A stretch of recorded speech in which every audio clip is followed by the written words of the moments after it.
So today, I just thought, as we start the conference, I just thought I would actually show you some of the things that LCRIG has been up to over the last year or so. And of course, it would be remiss of me not to mention that we've got so many sort of new members, we've got so many new faces here, that many of you may not know that LCRIG originated from Will Britton, Head of Highways at Blackpool Council. And, there's a bit of clapping over there. And Will, I think when you and I spoke last night, I think even you are sort of surprised by quite the legacy that LCRIG has now become. And actually, LCRIG has now become as much your organisation as the organisation we're most passionate about. I think also what I wanted to do is give you a bit of a sneak peek into 2025 and some of the things that we'll be working on in 2025. Because as many of you know, if there's one thing you can know about LCRIG is that we never stand still. We are full of energy, we're full of exciting ideas, and we're full of all the ideas that you guys bring us every day. So the LCRIG membership continues to grow. When I first started on the board at LCRIG some 6-7 years ago, we just had a group of Northwest authorities. We actually now have 127 highways authorities that are members of LCRIG. And I don't just mean they're passive members. These are members that are actively engaged in a whole range of different things that we do.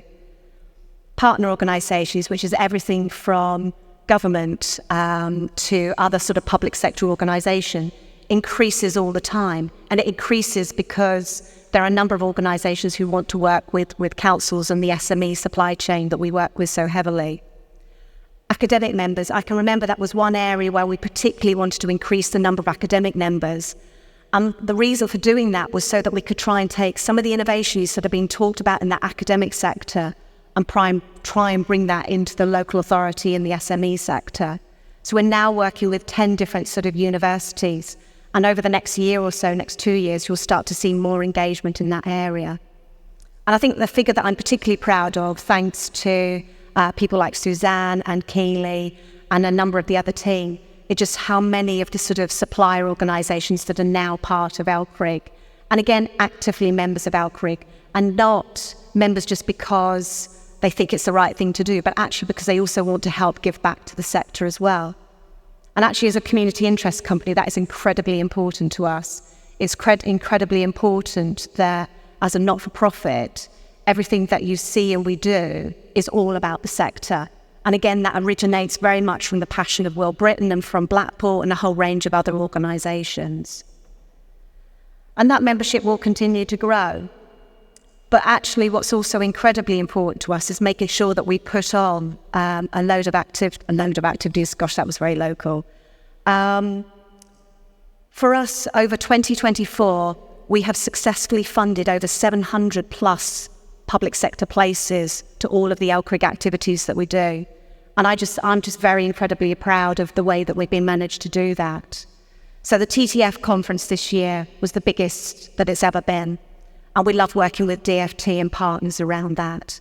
Innovation Festival, 667 people. And we know that because we counted the numbers in, and you'll see we now sort of register that so that we can help our suppliers understand who's at our events.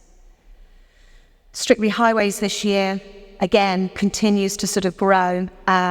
Will and Charlotte and Suzanne will remember when we were in just sort of a tiny little room just sort of down there. And actually now it's the success that it is. So this year we've also delivered 18 LCRIG supplier member webinars.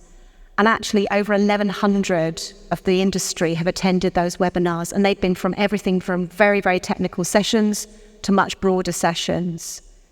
We run a number of the TTF webinars, and we'll be doing a lot more of those next year. And also we run the 8 regional groups, which now attracts well over 100 authorities to each of those. And actually, each of those groups, if you speak to the board members, many of who run those the LCRIG board members that run those groups, each one has its own flavour to them. So if you're not part of a group, please seek out our board members. Also this year, just to sort of show what else we've been up to. So we've been, as many of you know, people keep asking me how it was in Dubai, but actually Dubai was very serious for us as supporting Transport Technology Forum and DFT, and all of our civil service colleagues and the Chief Scientific Advisor. So we took a number of SMEs who were on the global stage. We were part of a Future Mobility Summit, which is something I could never imagined LCRIG being part of a global audience or global influencers wanting to know what was happening in the UK.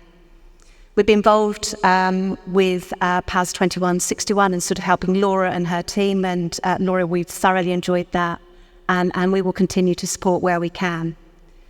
DFT's economic appraisal report, which has just come out in the last couple of weeks, which I know, Matt and your team, you've been involved in some of that. That's worth taking a look at. And of course, the NAO report, which we had a number of conversations with the National Audit Office about. In addition to that, we are regularly invited now to speak to sort of different panels and so forth. And actually, it's not about us at LCRIG, it's about talking about all the things that we know suppliers are having challenges with, but also that local authorities are having challenges with. And I think for me, LCRIG has grown because we're always looking at new things we're doing. So next year, listening to local authorities and to suppliers, we'll be having some more themed and technical working groups that will be open to both councils and suppliers. And actually, all the team are here today. We've got Dan, who's our new head of sector insights, who's just down there. Wave, there's Dan there.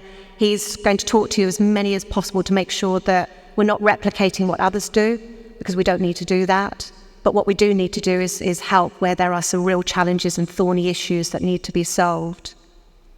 We're also going to be working heavily with, particularly in the area of AI, so you'll see that in some of the panels tomorrow, and that came out from some very interesting findings that we found at the Innovation Festival this year. We're also involved in the transport technology research, but actually we need to understand and disseminate that much more. And next year we'll have our own LCRIG-led webinars, which again, we are open to subjects that people and local authorities want to hear about.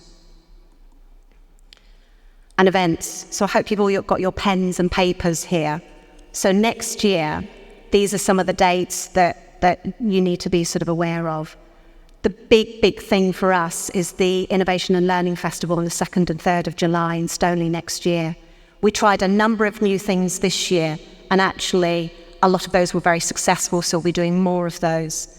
We'll be working with DFT and DFT colleagues across the whole department who've expressed an interest to do sort of more focus groups at sessions like the Innovation and Learning Festival. We will continue with the highways maintenance CPD sessions. We'll now have some transport technology CPD sessions. Again, because so many of our highways maintenance colleagues have asked that the same sort of activities be put on for their ITS colleagues. And in addition to that, as we know very successfully, that we tried this year a Think Pavilion, which was a completely unscripted space for people to be able to talk about some of the challenges in the sector, and actually LCRIG then follow that up with sort of research and activity, which will follow on tomorrow. And of course, although we don't have the exact dates, I think it's fair to say that everyone in the industry now knows that the first week in October is Strictly Week. So secure your diaries for all of these events next year. And as always, you know, LCRIG will always push things and push the boundaries of everything that we do. We love working with all of you. I can't emphasize that enough. Please have as many conversations with us over the next 24 hours and just talk about the things you'd like to get involved with or the things you would like to see us get involved in. And you can imagine that we will absolutely, I'll be standing here next year saying, yeah, we did that, and that. Because actually we love working with everyone. I say the word love a lot, but genuinely we really do. And finally, just please, if you have any issues over the next few days or any suggestions or ideas, the team are always open. And I think also, again, just to reiterate, I've got Dan, point Dan out again, just over there, Dan. Hi, Dan. And we also have Carla. As you know, many of you know that she spoke the last couple of years about some of the research that she gets involved with. And finally, thank you, DFT, for all the support that you give us at LCRIG. And all of your colleagues are now working with 12 different parts of DFT, so thanks for that.